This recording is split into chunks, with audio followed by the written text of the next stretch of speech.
New York. Sure. Congresswoman Nicole Malliotakis, who is a Republican from New York City. Congresswoman, thanks very much for coming on the show this morning.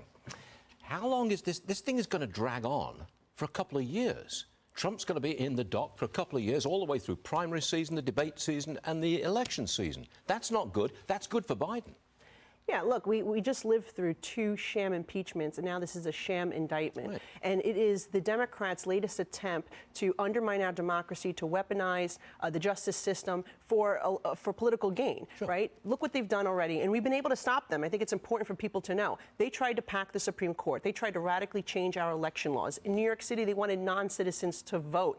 They tried to gerrymander districts like mine to tilt the scale to give them an advantage. They tried to end the Senate filibuster. Now, this weaponization of our justice system is the next thing, and we must stop this as well, because what Alvin Bragg is doing is creating a constitutional crisis here.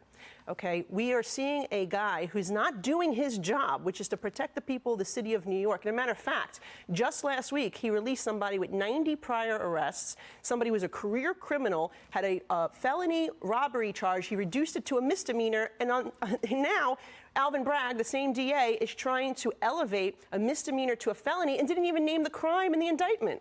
So crime continues in New York at a rapid pace, but Bragg's going after Trump.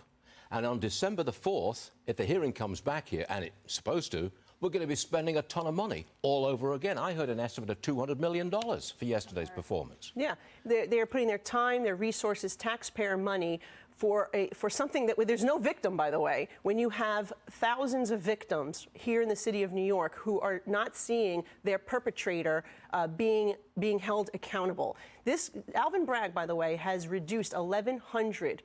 Or actually declined to prosecute over 1,100 felony cases and reduced charges for half of the felonies to misdemeanors. And here he's choosing to go after something that the DOJ, right, Biden's DOJ, right, Department of Justice, the Federal Election Commission, and his predecessor, Cy Vance, refused to prosecute. Arguably, the Democrats are winning because they've distracted attention from their own failures and put all the attention on Trump.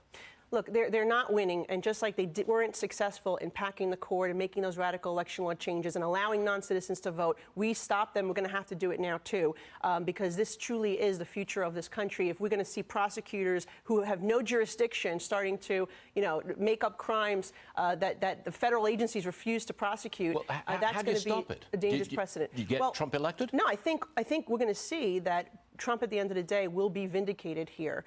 Look, it was. But what about in Georgia, and what about in the documents in Mar-a-Lago? We have to let's let each thing play out. I think with Alvin Bragg, there's federal resources that were used in this case that warrant him coming before Congress to answer questions.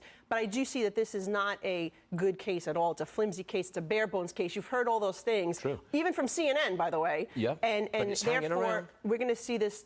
I think Trump will prevail in this situation.